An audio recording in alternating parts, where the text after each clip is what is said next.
Bueno, buenas tardes a todos. Muchas gracias por conectarse. Por los que se conectaron en hora, vamos a empezar en tiempo para respetar el horario de todos. Le damos la bienvenida a Edgar y a Manuel de BlackRock, que nos van a estar acompañando y nos van a estar enseñando sobre BlackRock, sobre sus portafolios, modelos que son los que seguimos en Amber con todos los clientes que están invertidos. Y dejamos abierto a preguntas a través del chat que estaremos contestando tanto en el Q&A como en el chat. Pueden preguntar y al final de la presentación estaremos contestando las preguntas. Así que nada, de agradecer a Edgar y a Manuel por su tiempo y es todo de ustedes la presentación, chicos. Perfecto, muchísimas gracias, gracias por la invitación. Y sí, me gustaría hacer esto de forma dinámica. Cualquier pregunta que tengan, por favor, interrúmpanme. De cualquier manera, la intención es al final dejar un espacio para preguntas y respuestas, pero podríamos abordar cualquiera de ellas durante la presentación.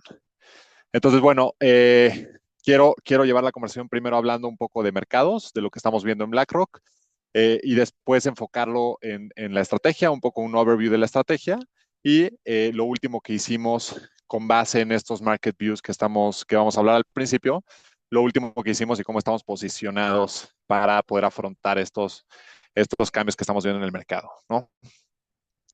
Entonces, me voy a pasar a las slides de mercado. Denme un segundo y vamos a regresar más adelante.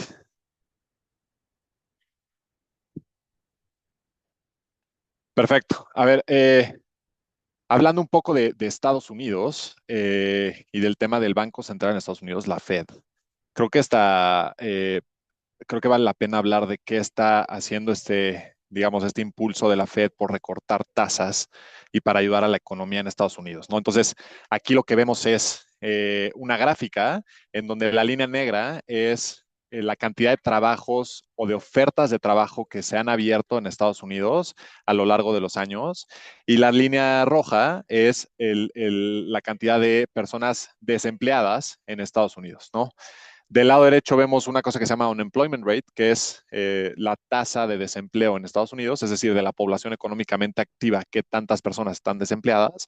Y sabemos que Estados Unidos, para que tenga una cosa que se llama pleno empleo, es decir, siempre va a haber personas que están desempleadas porque se pueden estar cambiando de trabajo o pueden tener un sabático o por cualquier razón, siempre hay una tasa ahí que se llama pleno empleo, que es considerar ciertas personas que no están colocadas en el mundo laboral, pero es una tasa extremadamente sana, ¿no? Esto de este 4.3 está ligeramente arriba de esta tasa de pleno empleo en Estados Unidos, que es cerca del 4.1%. Es decir, hay un poco más de personas desempleadas en Estados Unidos de lo que consideramos pleno empleo y lo que sería idóneo en el mercado laboral en Estados Unidos, ¿no?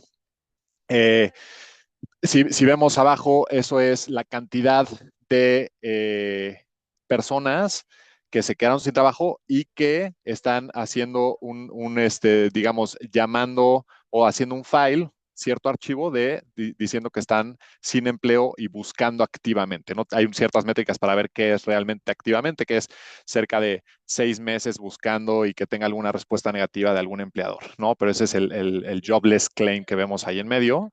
Y luego hay un tema de probabilidad de recesión en Estados Unidos, ¿no?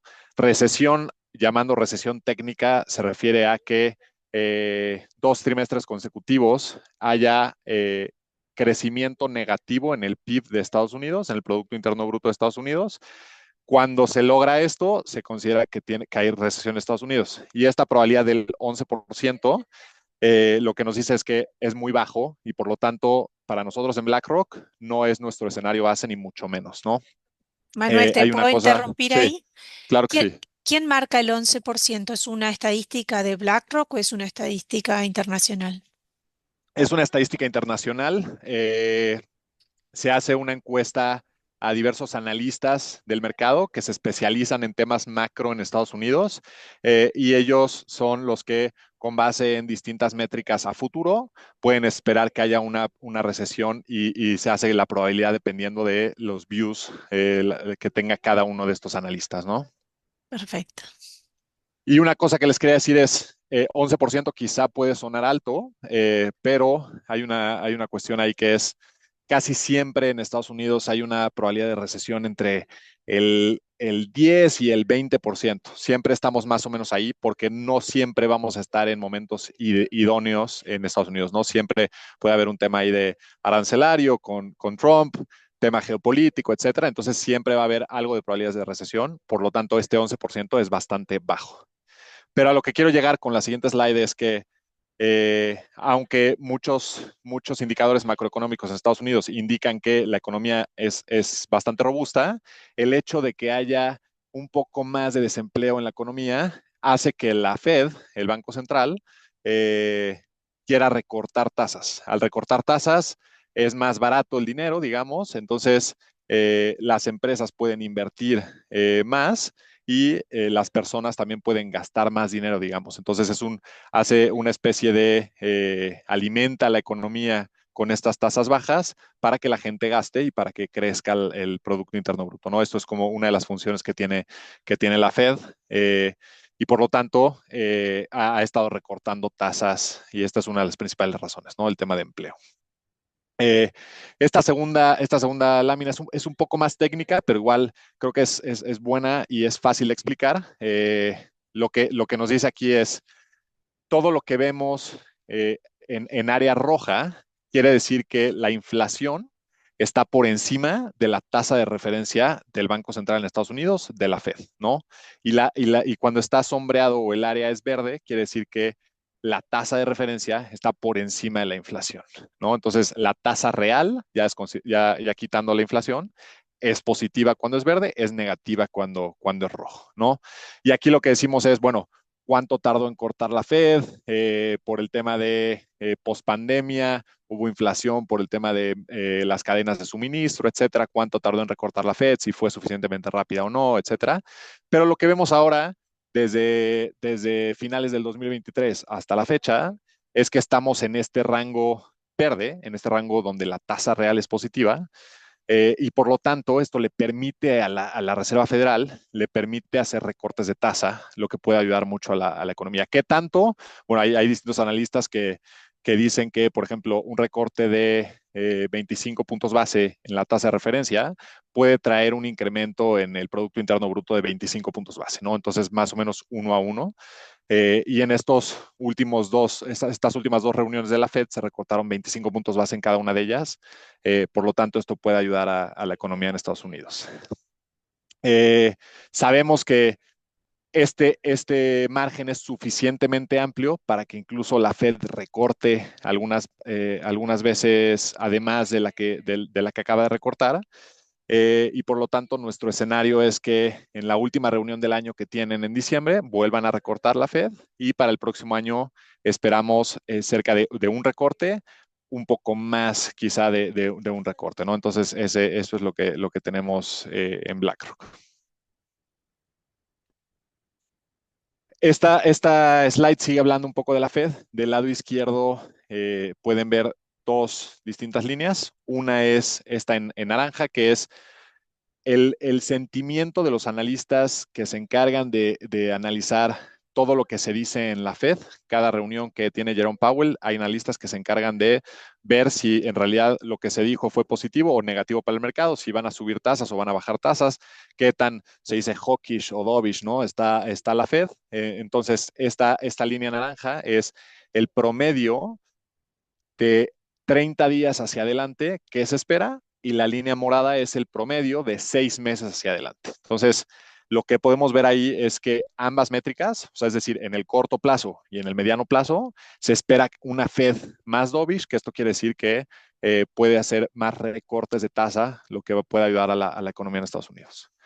Y del lado derecho hay un tema ahí de esto de Jackson Hole que salió, donde Jerome Powell salió a hablar de que la Fed tiene dos mandatos, uno es controlar la inflación y la otra es mejorar el datos de empleo. Entonces, salió a decir que y hacer énfasis en este segundo mandato que tiene la Fed, no solamente controlar la inflación, sino también temas de empleo y por lo tanto se espera que después de esto que se llama Jackson Hole, la Fed pueda ser un poco más dovish alineado con lo que estamos viendo del lado izquierdo.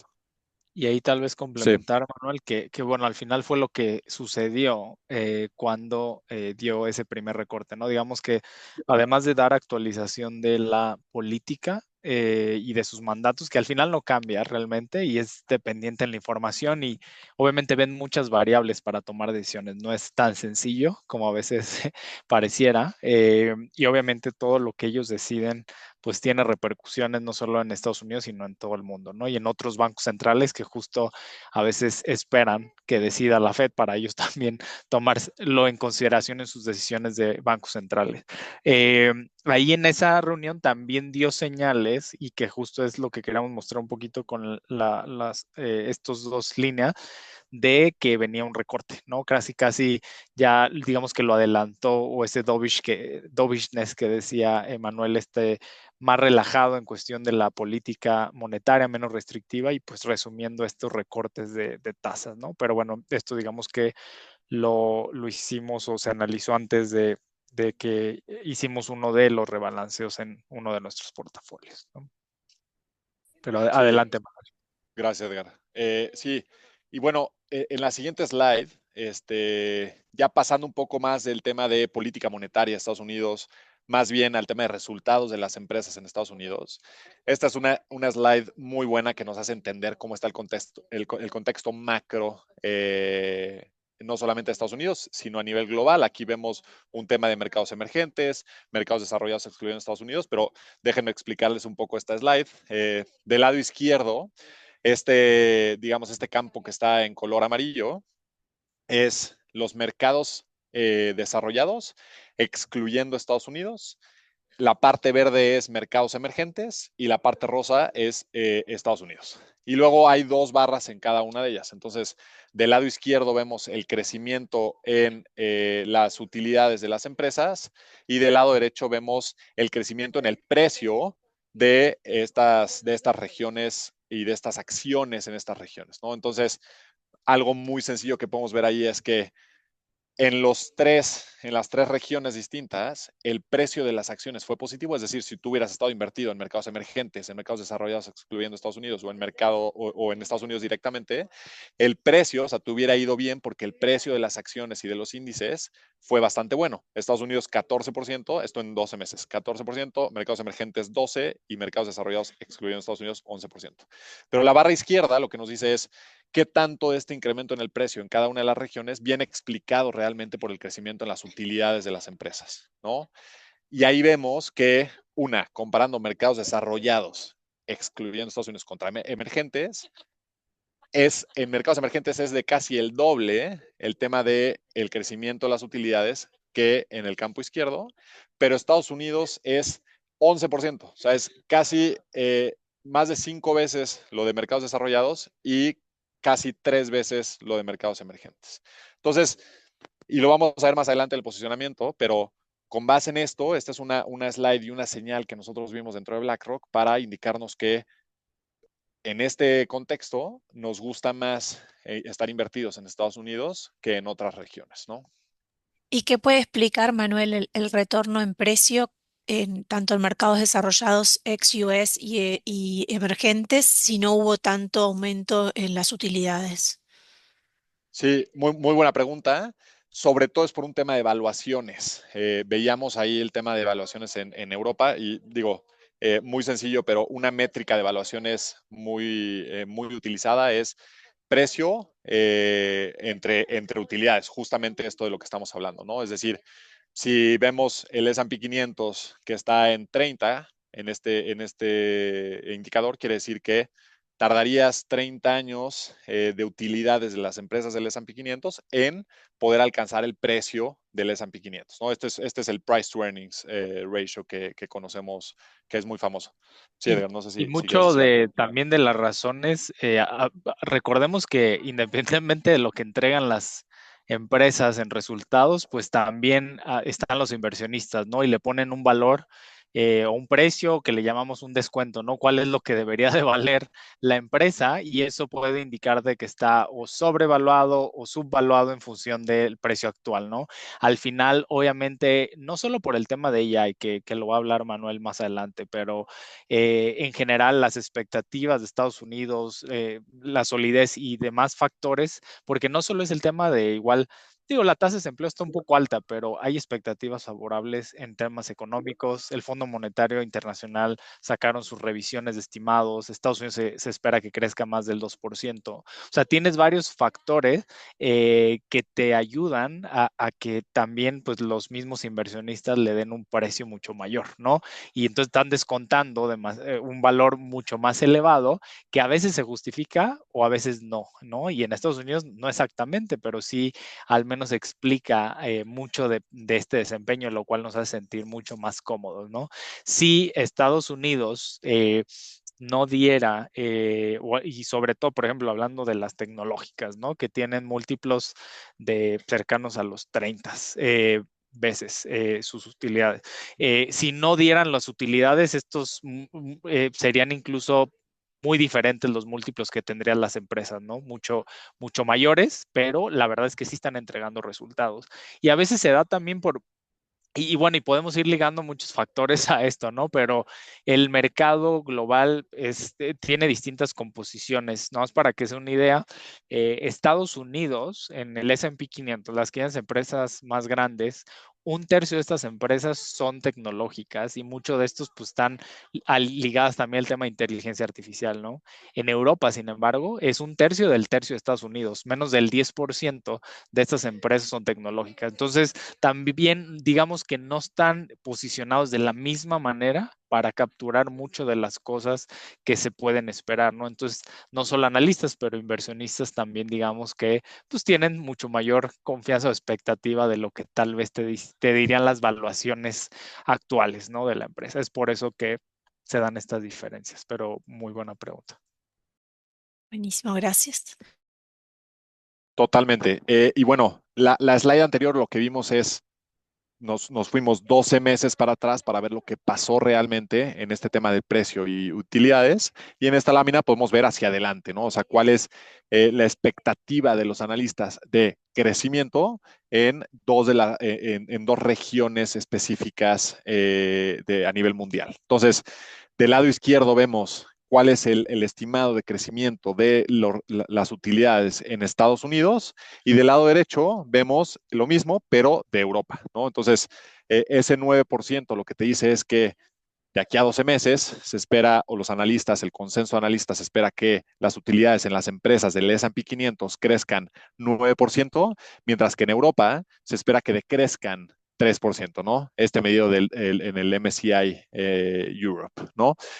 Y esto es interesante porque si vemos de los estimados de crecimiento que teníamos antes de estos, previo, o sea, digamos, antes de que pasara lo de la lámina anterior, vimos que Estados Unidos no solamente logró esos estimados, sino que el 80% de las empresas, 83 me parece por ciento de las empresas, vencieron o le lograron ganar a estos estimados de los analistas, cuando el promedio de cuántas empresas lo hagan es cerca del 60%. Entonces, no solo es un número bueno el tema de qué tanto se espera que crezcan los resultados, sino que las empresas incluso lo están superando, ¿no? Esto era del tercer trimestre y ahora con los últimos resultados que vimos, los hemos estado viendo estos días, incluso de todas las que han reportado, que todavía faltan, pero de las que han reportado, igual hay un nivel cerca ahí de que el 80% de las empresas han logrado vencer estos estimados en Estados Unidos, ¿no? Entonces,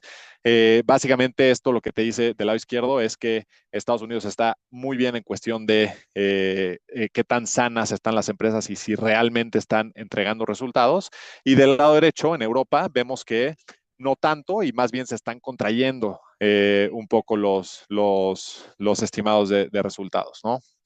Aquí tal vez me gustaría nada más complementar que, o sea, digo, hay varios temas en Europa, ¿no? Más allá de lo que decía de tech. tienes todavía también conflictos geopolíticos, ¿no? Cerca de estas regiones, que aún no sales de uno y aparecen dos más. Y además, digo, hay muchos aspectos ahí interesantes porque pues, son diferentes países con dinámicas no necesariamente idénticas, pero sí hay ciertos sectores de pronto, o sea, en general como región, pues no nos gusta tanto. Esa es la realidad. Preferimos Estados Unidos, como bien decía Manuel.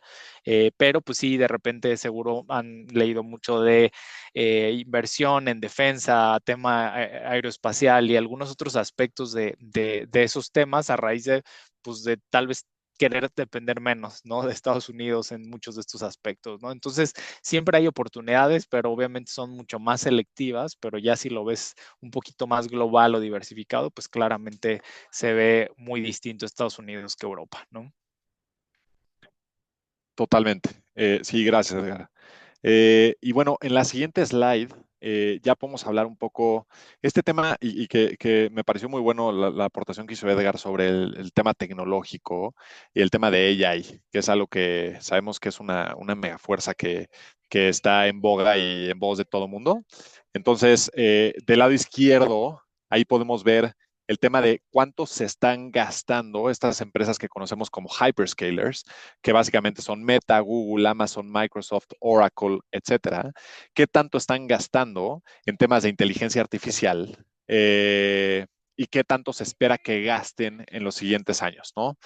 Y del lado derecho vemos ahí un tema de, esto es como data centers y la electricidad estimada que se espera, que con base en lo que estamos viendo del lado izquierdo, es decir, que las empresas van a empezar a invertir mucho en el tema de inteligencia artificial, ¿qué tanto va a haber en el tema de gasto de energía?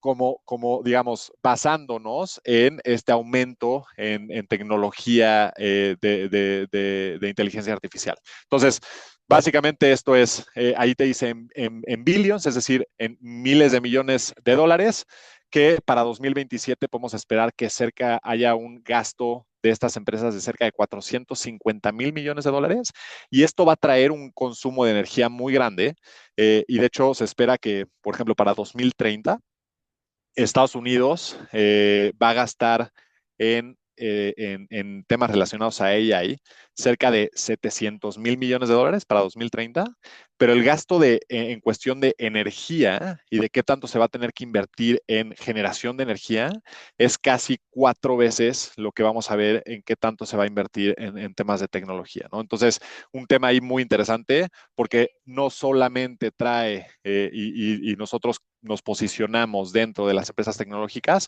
sino que también podemos ver oportunidades ahí dentro de empresas de energía, ¿no?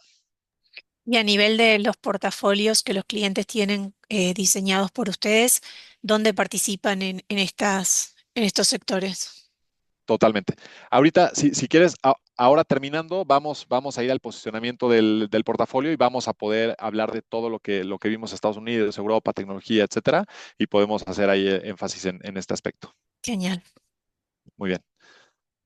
Y bueno, esta es la última slide que tenemos de mercados, y esto habla de qué tan rápido ha sido la adopción de ciertos modelos de inteligencia artificial. Entonces, abajo vemos ahí un tema de overall, que es como el promedio de todos los modelos, pero luego hay el tema de Google, OpenAI con ChatGPT, Anthropic, DeepSeek, esta competencia de ChatGPT que está en China, y xAI, ¿no? Entonces, vemos ahí qué tan rápida ha sido la adopción, y es algo, por ejemplo, OpenAI, que es la más grande, que es ChatGPT. Vemos que hay un modelo de adopción por parte de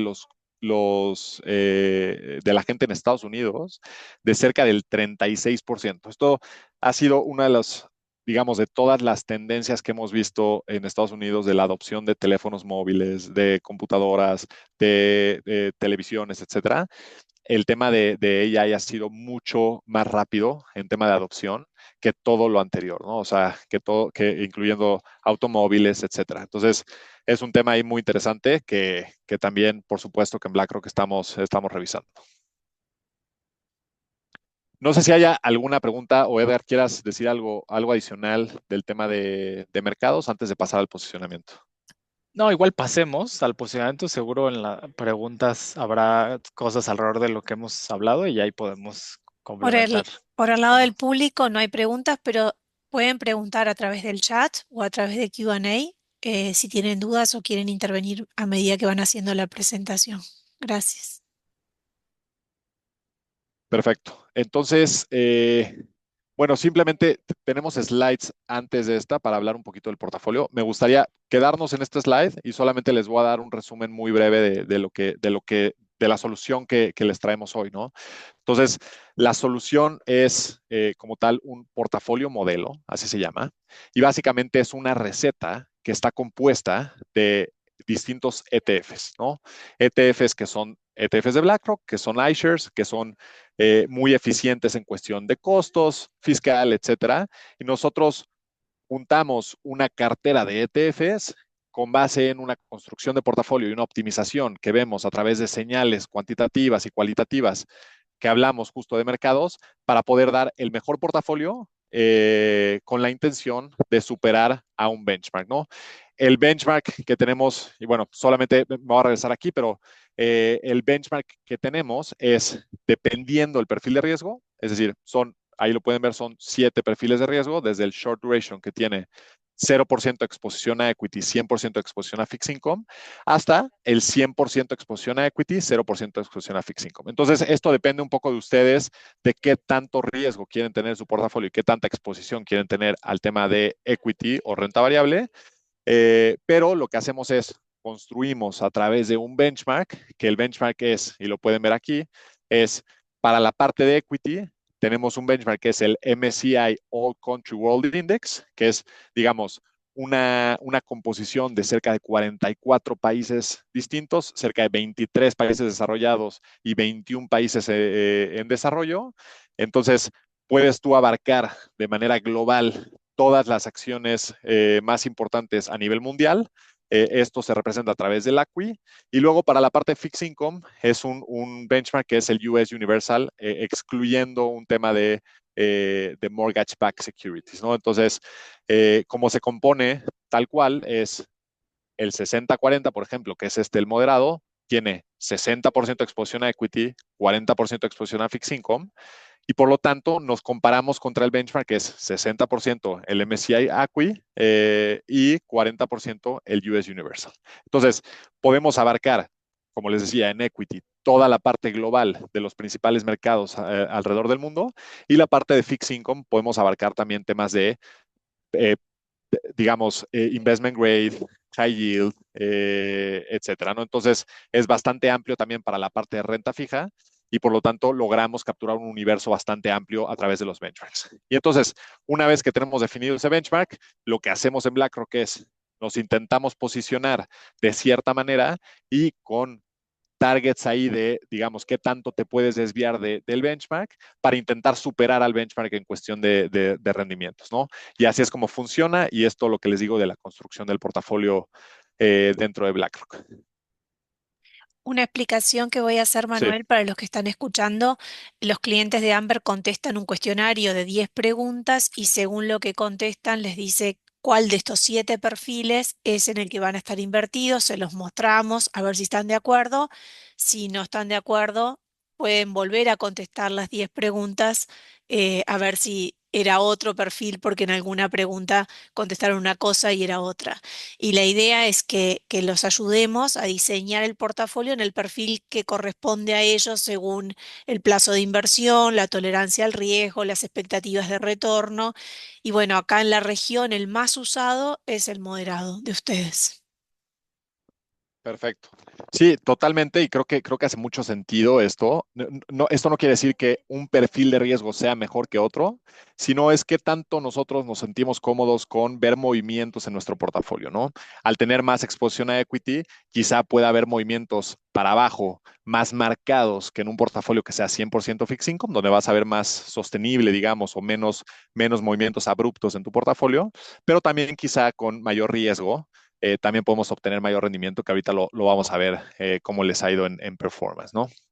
Pero bueno, a este slide queríamos llegar del tema del posicionamiento. Entonces, hasta arriba pueden ver los 7 perfiles de riesgo. Del lado izquierdo pueden ver cada una de las clases de activos. Entonces, en rojo van a ver la parte de renta fija o deuda, y en amarillo van a ver la parte de renta variable o equity, ¿no? Entonces, y también sobre eso hacemos como un doble clic para saber específicamente en cada una de las composiciones de la renta fija y la renta variable cómo estamos posicionados. Entonces, ahí pueden ver tema de US Government, es decir, bonos del Tesoro de Estados Unidos, cómo estamos en cada uno de los perfiles de riesgo. Obviamente van a ver que del lado derecho en la parte de equity no tenemos nada de exposición porque es un portafolio que no tiene nada de exposición a renta fija, es un portafolio 100% de exposición a renta variable. Entonces, en negro lo que pueden ver es cómo está el posicionamiento en el último rebalanceo que fue en febrero de este año. Esto no se los había dicho, pero estos portafolios buscan rebalancear una o dos veces al año. Entonces, siempre una vez, y si vemos algo extraordinario en el mercado, podemos intervenir para rebalancear una ocasión adicional a esta una que estamos viendo, ¿no? Entonces, en el año rebalanceamos solamente en febrero hasta el momento, y así es como nosotros construimos el portafolio para optimizar los rendimientos del mismo, ¿no? Entonces, pueden ver ahí, por ejemplo, en el perfil, hablando de este mismo, el 60-40, pueden ver que para la parte de fixed income tiene una allocation de 38.5 y esto lo redujimos 0.5%. ¿Por qué tiene 38.5 y no 40%? Como dice el 60-40 arriba, es porque nosotros tenemos la capacidad de movernos entre qué tanta exposición queremos tener en equity contra qué tanta exposición queremos tener en fixed income, ¿no? Entonces, en este último rebalanceo, decidimos, dado el contexto macroeconómico, aumentar ligeramente nuestro overweight, es decir, qué tanta exposición tenemos a la parte de renta variable, y lo llevamos a 1.5% de sobreexposición a la renta variable. Entonces van a ver que este perfil, en vez de tener 40% de deuda, tiene 38.5%, porque en la parte de equity, ahora en lugar de tener 60%, tenemos 61.5%. Entonces, creo que esta parte es muy interesante porque quiere decir, ustedes pueden estar invertidos en un perfil de riesgo, pero no quiere decir que se va a mantener estático cuánta renta variable o cuánta deuda van a tener ustedes, sino que nosotros internamente vamos a estar moviendo esto dependiendo de las condiciones del mercado, ¿no? ¿Y hasta cuánto más y hasta cuánto menos se pueden mover? Si quieres, ahí complemento. Claro. O sea, la verdad es que las bandas son relativamente amplias. Tenemos normalmente más menos 10%, es decir, del 60 pudiera irse al 70 o 10% abajo. La realidad es que históricamente normalmente nos movemos en bandas de más menos 5, porque pues para eso tienes otros perfiles con más exposición, ¿no? Y ya si no se va a parecer ya a otro perfil intermedio, ¿no? Entonces, sin embargo, sí es muy dinámico porque no solo es la renta variable, que es el equity, y la deuda, que es el fixed income, que decía Manuel, sino que también dentro, pues podemos hacer estos movimientos entre deuda de gobierno, crédito con grave inversión, crédito de alto rendimiento que te paga más, emergentes, y lo mismo en la parte de renta variable, ¿no? Que era un poco, digo, ligado a lo que decía Manuel, y no sé, tal vez ahorita lo ibas a tocar, pero justamente es porque entrando el año y en general, aún y con el tema de aranceles, pues veíamos buenas perspectivas y por eso esta sobreponderación en la renta variable. Nos sigue gustando las acciones y creemos, y a ver, y lo hemos visto, se ha visto favorecido en general el mercado. Y las expectativas, digamos que fue muy alineado este desempeño que vimos, lo cual es bueno pues para el portafolio, ¿no? Algo que me gusta mencionar, y tal vez lo vamos a entrar más adelante en lo de desempeño que mencionemos, pero recordarán tal vez cuando anunció Trump los aranceles, ¿no? Por ahí el 2 de abril, pues hubo obviamente ajustes importantes, el mercado de repente se puso algo nervioso en lo que... pero, y había clientes que nos decían, oye, pero pues esto se va a afectar, no nos deberíamos de salir o ir a efectivo y quitarnos de la renta variable, pero no había cambiado los fundamentales de las empresas, seguían dando utilidades, las perspectivas no habían cambiado, pero pues había un ruido político. Obviamente nosotros optamos por mantener esta posición con más expuesto a la renta variable, en un par de días, el 9 de abril, si recuerdan, se anuncia que va a haber una pausa en 90 días y así no la hemos ido llevando con más pausas. Y pues bueno, se regresó 9% hacia arriba. De haber hecho ajustes, simplemente por no tener un proceso consistente que te permite esto como de más largo plazo, pues pudieras simplemente haberte perdido el regreso por creer que era más el tema político que los fundamentales de las empresas, ¿no? Entonces, eso te ayuda también a pues contar con el apoyo de Amber, con nosotros en la parte de gestión y pues digo, al final este es nuestro trabajo, ¿no? No hacemos otra cosa más que gestionar portafolio y la idea es pues cuidando el riesgo, ¿no? Jamás les vamos a prometer la luna y las estrellas, por más que seamos el gestor más grande de todo el mundo.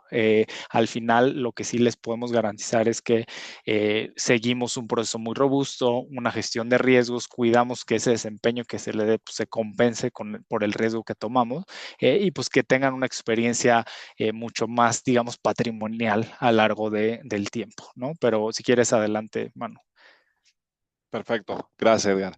Y bueno, y creo que del lado derecho, antes de pasar al tema de performance y luego abrir a preguntas y respuestas, pero del lado derecho podemos ver cómo estamos posicionados en cada una de estas clases de activos y van a ver que esto se alinea muy bien con lo que hablamos al principio en las slides de mercados, ¿no? Entonces, en primer lugar, lo que les decía, aumentamos ligeramente nuestra sobreponderación a la renta variable en 0.5% para llevarla a 1.5% de sobreponderación. Esto en todos los perfiles que son de multiactivos. Obviamente en el de equity no podemos tener entre renta variable y renta fija ni en los dos primeros, ¿verdad? Pero en los otros sí tenemos, o sea, nos fuimos 1.5% arriba en renta variable. Después, dentro de la renta variable, nos mantenemos esta sobreponderación a Estados Unidos y esto con base en las slides 4 y 5, me parece que vimos al principio, diciendo que Estados Unidos digamos, es una región mucho más robusta y que está entregando mucho mejores resultados que algunas otras regiones. Por lo tanto, nos mantenemos en Estados Unidos con una sobreponderación, ¿no?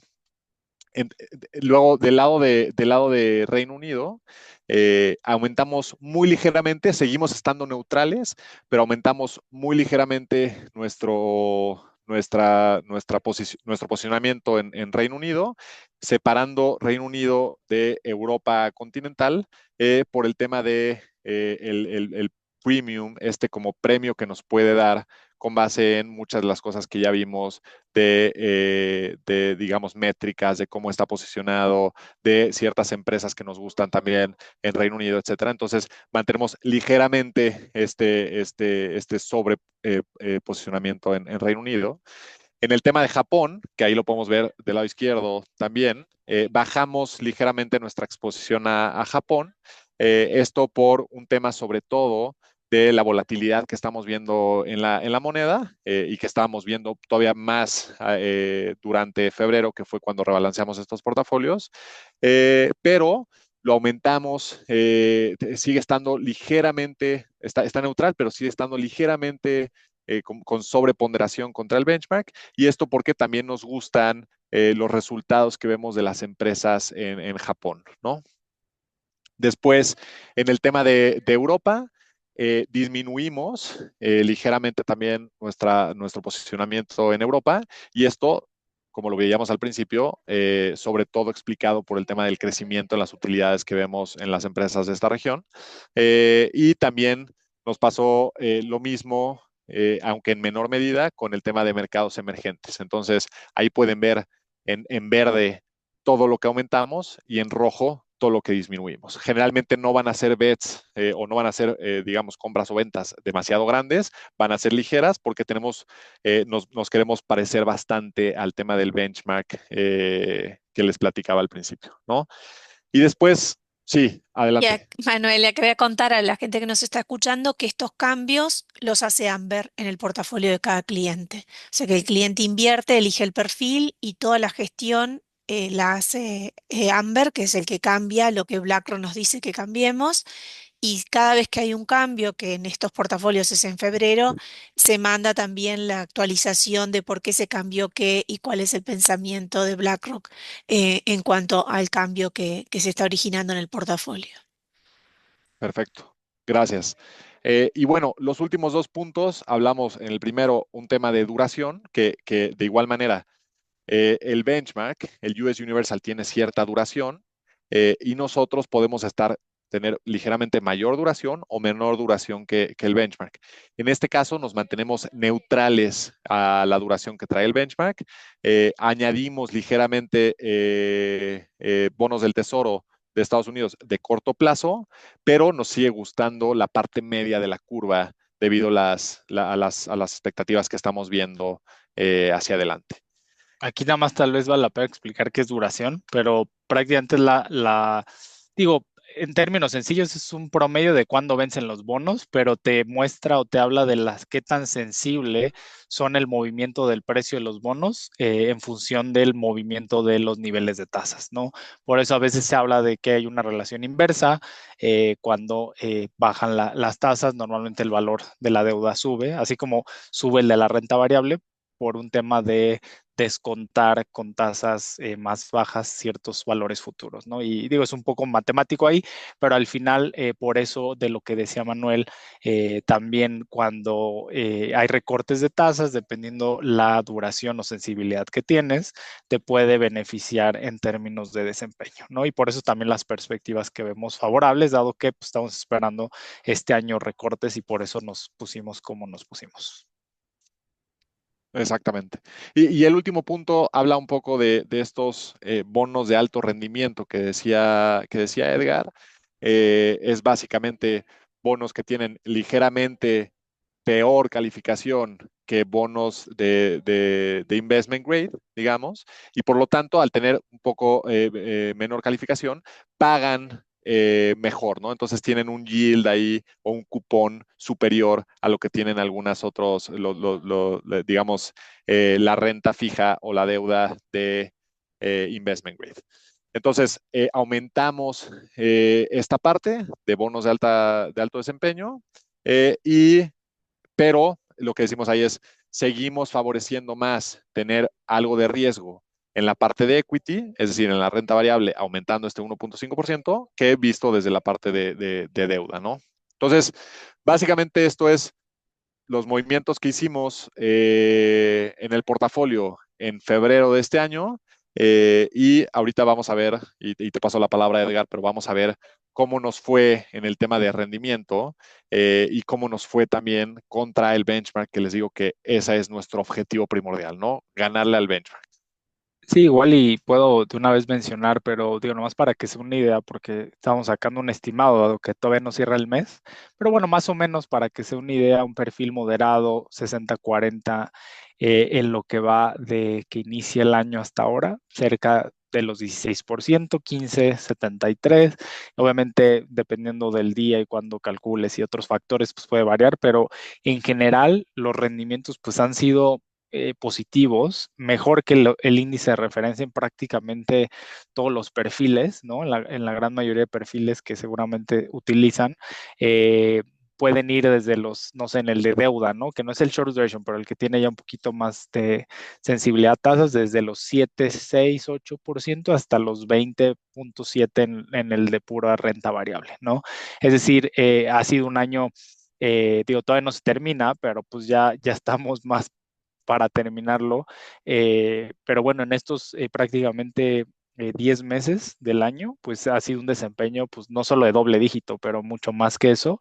Es una expectativa buena y la verdad, lo que les puedo decir, más que lo que vimos el año, que fue bueno, el anterior también fue un año bueno en general que vimos. Hacia adelante, la verdad es que tenemos buenas expectativas. Normalmente cuando hay estos periodos o reanudación de recortes de tasas de la Reserva Federal, 12 meses hacia adelante sueles ver también desempeños favorables, mucho más en la renta variable que en la deuda. Entonces, si tienes un perfil balanceado o diversificado, pues te ayudan las dos clases de activos, ¿no? Y hay otros factores, ¿no? Ya hablamos que el crecimiento es favorable, hay expectativas de crecimiento, no es nuestro escenario, va a ser recesión, van a haber todavía una continuación de recortes, se han ido suavizando las conversaciones en el tema arancelario, negociaciones, recién Trump platicando con Xi Jinping también en algunos temas, y eso también digamos que va quitando cierta incertidumbre al mercado. La inflación, si bien no está en el objetivo de Estados Unidos, que es del 2%,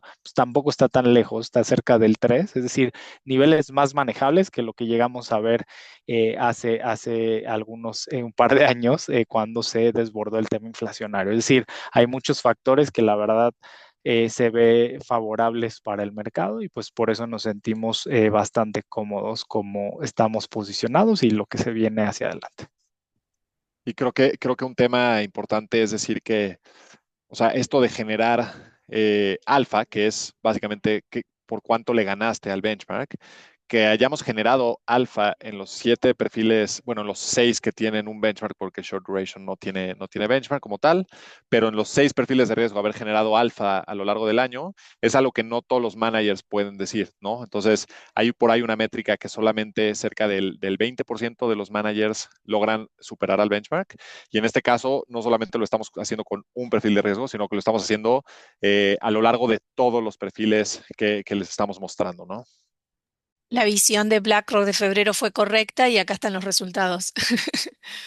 Exacto, y a ver Exactamente. algo muy, muy importante, o sea, podemos cambiar el portafolio cuantas veces sea necesario, no tenemos una limitante, pero sí cuidamos los costos, porque pues no necesariamente por estar moviendo el portafolio y comprar o vender, pues también eso cuesta y no necesariamente se va a traducir en retornos de largo plazo. Estos portafolios nosotros llevamos ya más de 7 años gestionándolos y créanme que el largo plazo, mantener invertido y con visiones también pagan bastante bien, ¿eh? Y no le piden nada a portafolios que pues, seguramente han visto donde se mueven tanto, la verdad es que el desempeño bastante competitivo. El largo plazo siempre ayuda y cuando vemos un poquito, quitamos el zoom de las cosas, la verdad es que pues a la larga los mercados pagan. Sí hay ajustes, sí hay crisis, pero siempre hay una razón para meter o para no estar invertidos. La verdad es que nosotros somos de la idea de es mejor mantenerse invertidos, ¿no?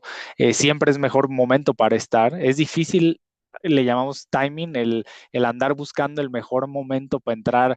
Ni nosotros, que somos el manager más grande, tenemos una bolita de cristal para saber el día exacto. Por eso, pues es mejor estar, porque si te pierdes los 5 o 10 mejores días en 20 años, te perdiste más de la mitad del rendimiento total solo por andar viendo en qué momento entrar. Por eso es bueno, pues ese horizonte y entender por qué entramos en primer lugar. A menos que tengas una necesidad fuerte de liquidez o un objetivo a muy corto plazo, pues lo ajustas, ¿no? Pero si estamos hablando ya de 2, 3, 4 años, pues ¿por qué mover con una noticia que seguramente vamos a escuchar otra cosa en una semana?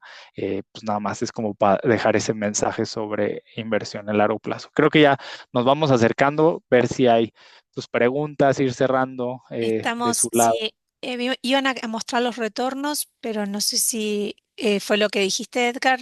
Fue lo que mencioné, porque como eran Perfecto, no estimados, los. porque eran al día de ayer, Igual nuestros pero clientes me imagino que ustedes, reciben los perfecto, retornos al día porque como están invertidos, ellos abren su cuenta claro, y ven cómo viene cada uno de los portafolios en cada momento. Y dejo abierto a exacto. preguntas, si tienen alguna pregunta, algún concepto que no haya quedado claro, me escriben y si no, lo vamos terminando por acá. La verdad que un placer escucharlos y ver. Capaz que queda aclarar un poco más. Bueno, el overweight en US es claro que lo tienen ahí en esa sobreexposición a US. Eh, lo de la exposición en equity emergente, que también es un porcentaje alto, sobre todo en los portafolios de riesgo, en lo que son 100% equity. Si tienen algún otro view que quieran Claro, especificar. miren, un par tal vez de comentarios en lo que a ver si alguien se anima a preguntar algo, pero emergentes nos gusta en general las valuaciones, como vieron, al menos emergentes respecto de desarrollados, quitando Estados Unidos, se ven mejor en utilidades. Los bancos centrales seguro pues lo seguirán en Latinoamérica, pero en muchos lugares siguen recortando, ¿no? Y todavía les queda espacio para hacer recortes. Eso también pues es bueno, como hablábamos, para los activos de riesgo. Y pues también, bueno, ciertamente han sido algunas monedas beneficiadas por el tema de la depreciación del dólar, ¿no? Que hay algo que me gustaría mencionar porque suele surgir, ¿no? Este excepcionalismo de Estados Unidos y qué tanto el dólar puede seguir siendo lo que ha sido. A ver, sí vemos debilidad y presiones en el corto plazo en el tipo de cambio, pero hay una realidad, más del 50% de reservas, facturas, operaciones internacionales y demás siguen siendo dólares. Con el tiempo se ha ido perdiendo cierta participación, pero estamos hablando de niveles de 5% respecto a otras monedas, pero hay otros aspectos también como el déficit fiscal, los niveles de deuda tan elevados de Estados Unidos, y eso también le ha puesto algo de presión, pero pues todavía vemos dólar para un rato, ¿no? Al final de cuentas no es tan sencillo, y sí, sí, ¿por qué moneda lo cambiarías, ¿no? Para hacer negocios a nivel global, no es así de fácil. Entonces, nada más mencionaría eso. Y para el lado de emergentes, en Japón lo mencionó Manuel, bueno, muy, muy neutrales. En general nos gusta Japón.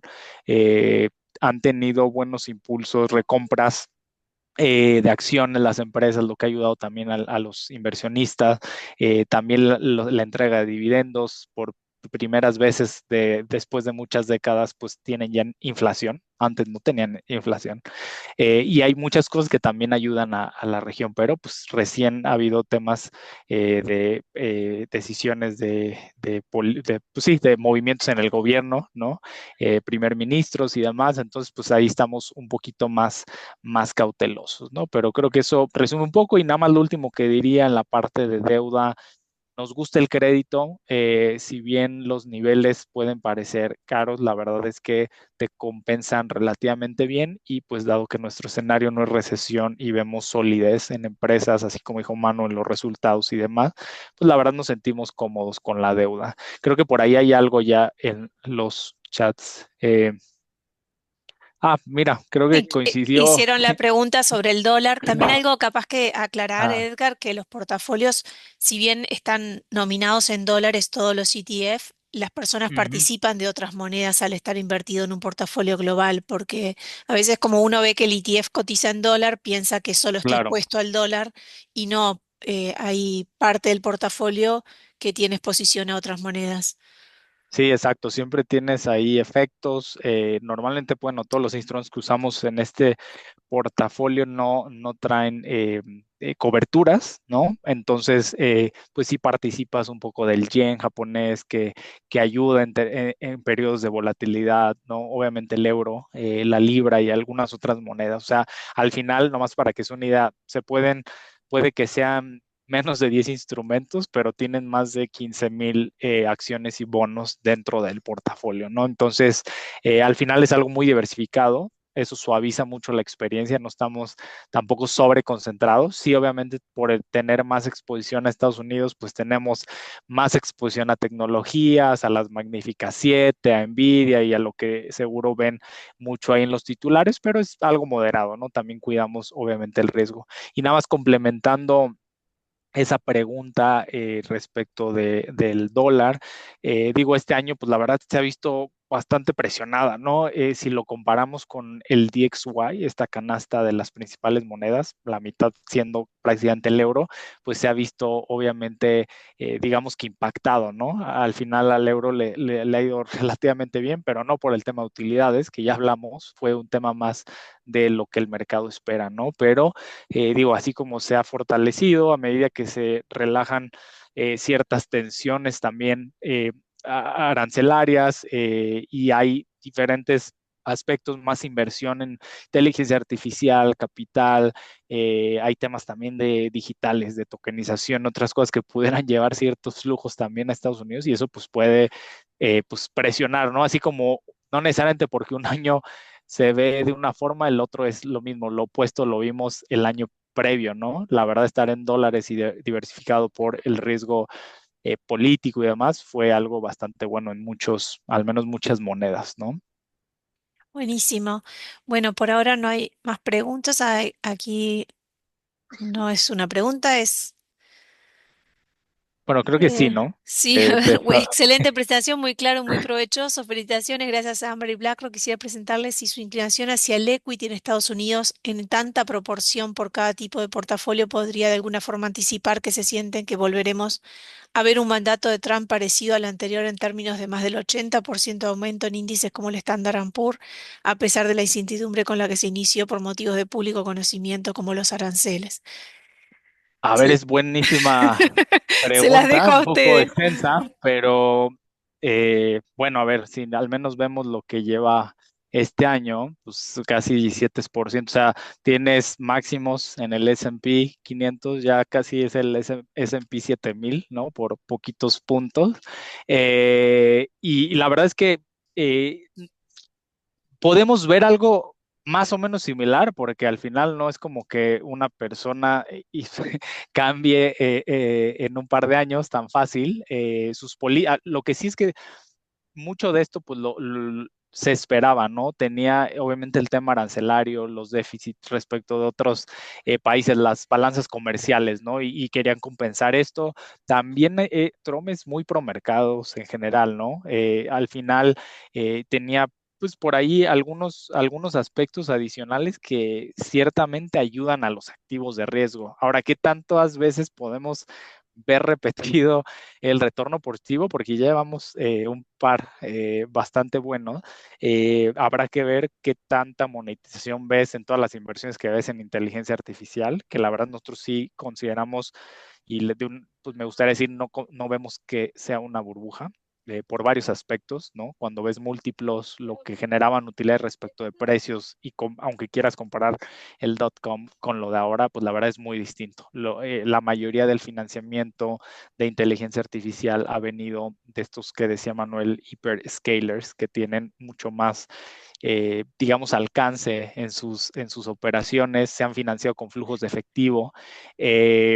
Hay pocas empresas hasta ahora que se han financiado con deuda. Es un poco complejo porque una empresa que anuncia inversión en una, es a su vez es cliente de esa misma, proveedor, o sea, es muy complejo para, a menos que veas pues, a los analistas, pero lo que hemos visto es que sí tiene pies esto, sí ha otorgado, puede otorgar productividad, lo vivimos nosotros aquí en BlackRock, o sea, no solo las herramientas que usamos, nuestros equipos de inversión, o sea, sí vemos una, si me dejan llamarlo una revolución industrial, si lo queremos ver así, creo que se vienen cosas bastante interesantes y pues sí, Y, podría ser, veamos cómo se ve el equity, ¿no? y creo que una cuestión muy interesante es cuando vemos las estadísticas por ejemplo, índices como el S&P 500, ¿no?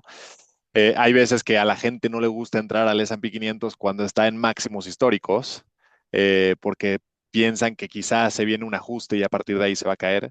Pero lo que hicimos nosotros fue correr de los últimos 50 años del S&P 500, qué tanto ha pagado el S&P los 12 meses posteriores a cada uno de estos picos o máximos históricos, contra cuánto ha pagado después de todos los momentos en los que no es máximos históricos.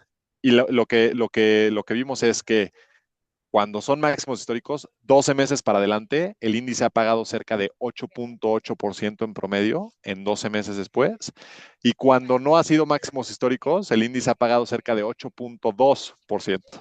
Entonces, esto no quiere decir que es mejor momento para entrar cuando están en máximos históricos, pero lo que sí te dice es que no por entrar en máximos históricos vas a tener un peor rendimiento de lo que entrarías cuando intentes hacer lo que decía Edgar de timing the market, ¿no? O sea, es decir, encontrar el momento adecuado para entrar en el S&P 500 no paga, lo que sí paga es entrar y mantenerte a lo largo de los años, ¿no? Creo que podemos hacer una charla entera de no hacer timing de market con buenos argumentos como este. Bueno, chicos, yo les quiero agradecer. Ya pasamos casi la hora de charla. Esta charla va a quedar grabada para el resto de la gente que no pudo conectarse.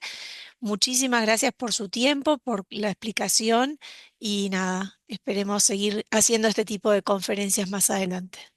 Con gusto. Gracias por la Claro que invitación sí. y pues gracias a todos por escucharnos. Muchas gracias. Que tengan buen día. Muchas gracias.